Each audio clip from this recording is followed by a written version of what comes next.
Permítanme leerles la contraportada del libro de nuestro invitado Ignacio Solares. Dice: de Madero y Huerta, Felipe Ángeles y Rodolfo Fierro, pasando por Carranza, Obregón, León Toral y muchos otros personajes, en cada cuento Ignacio Solares inquieta, deslumbra, sorprende a sus lectores con tramas en las que el destino reparte los balazos de manera distinta a la que consignan las versiones oficiales. Los hechos ya no coinciden con las efemérides y los infiernos privados abren sus puertas al público, por si hubiera quien se atreva a trasponerlas.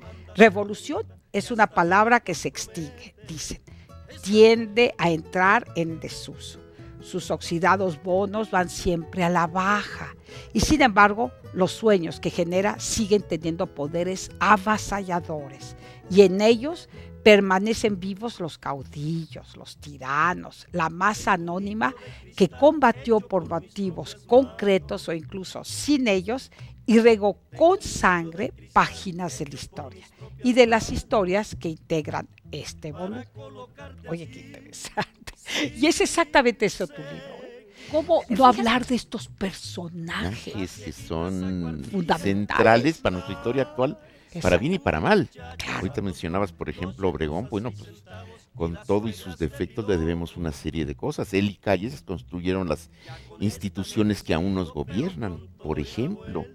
Y bueno, crearon una paz que a partir de allí entiendes que haya nacido el PRI. Claro. El Partido Revolucionario Institucional. Claro. Entonces, bueno, tú no puedes entender tu historia actual sin entender de dónde vienes.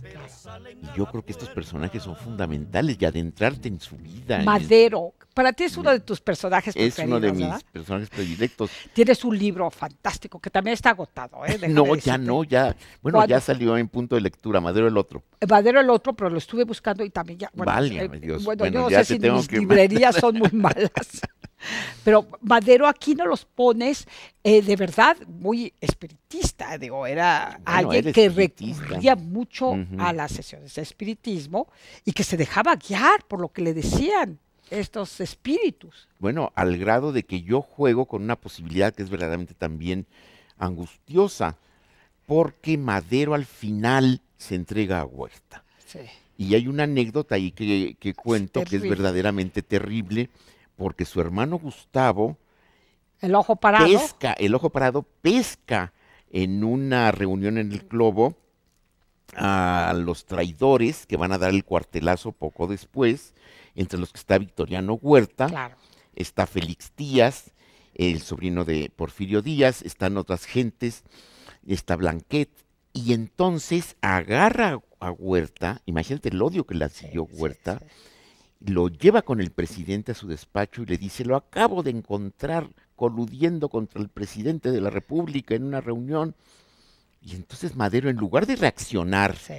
enseguida como debía de haber reaccionado, es mandarla a fusilar y dejar el ejército en manos de Ángeles, en lugar de eso, dice: ¿es cierto eso, general Huerta? No, no es cierto.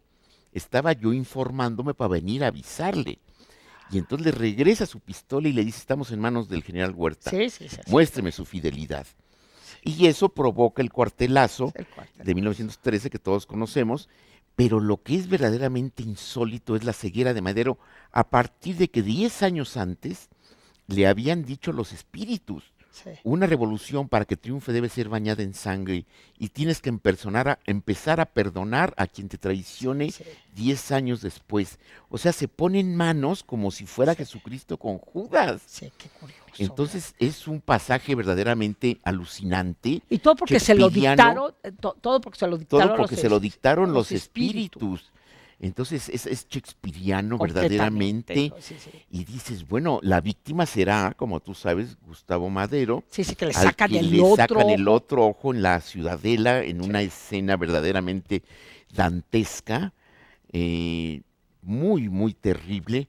Y yo me imagino Madero al final dándose cuenta, finalmente de su miopía, de su biografía. porque híjole, con todo lo que le dieron los espíritus, pues también lo mandaron y mandaron al país Sí, claro. a una guerra Y sobre todo, civil. imagínate el ejército en manos de Felipe Ángeles, lo que hubiera sido. Hubiera sido Felipe otra Ángeles, un cosa. hombre muy preparado, Bueno, y muy maderista. muy maderista, que se había incluso preparado en el extranjero, creo En que había Francia. estado en Francia. Hablaba muy bien francés. Hablaba y muy todo. bien francés. Imagínate, en cambio, Huerta, pero, oye, ese chacal, nada más verlo, ya tenía cara de traidor. Esos anteojitos y Esos su anteojitos gesto del adusto. gabán amplio. El gabán, así tú lo que le daba describes muy bien, como ¿eh? de ave agorera. Sí, así lo describes tú, con su abrigo negro, dices, que Sí, tenía un bueno, camarada. entonces dices, Sí. qué terrible. Y por eso en el primer pasaje, Recreo, Así abres tu libro con con ese, Pino Suárez, Sí. que esa es la víctima de todo de esto. todo esto. ¿Y por qué es la víctima? Porque ese que no quería entrarle al juego. Es que- Ese había aceptado Madero su renuncia ese día. Sí, Tú imagínate que él ya está harto, se da cuenta de todo aquello, se da cuenta de la ingenuidad de Madero, entonces va y le presenta su renuncia y por fin Madero se la acepta. El día que los toman presos es para cuando le llevarlos a la presentó. conserjería de Palacio, Es el día que le había presentado ya la le habían renuncia. aceptado la renuncia, ya se la había aceptado Madero. Y entonces lo que es terrible son las cartas a la mujer y luego el embajador cubano Márquez Sterling, que toma testimonio del propio Felipe Ángeles, Madero y por supuesto también de él. Entonces dices, ¿cómo es posible que este pobre hombre verdaderamente que no quería ya entrar en política, Sí, que ya estaba decepcionado, que lo que quería era atender a su hijo que acababa de nacer, que tenía 6 meses, qué terrible.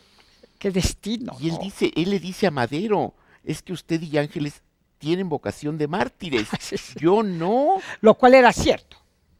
En dos casos. Porque uno, Ángeles, que porque decía que él cumplía las órdenes, ¿no?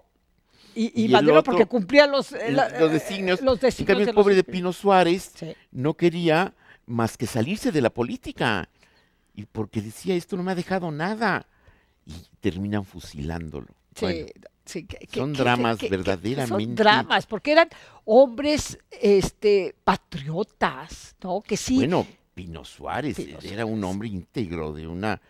Dicen que la pobre mujer, luego hay un seguimiento que se hace de la esposa que queda verdaderamente en la miseria. Fíjate. ¿Cómo es posible que un vicepresidente deje en la miseria a su mujer y a sus hijos?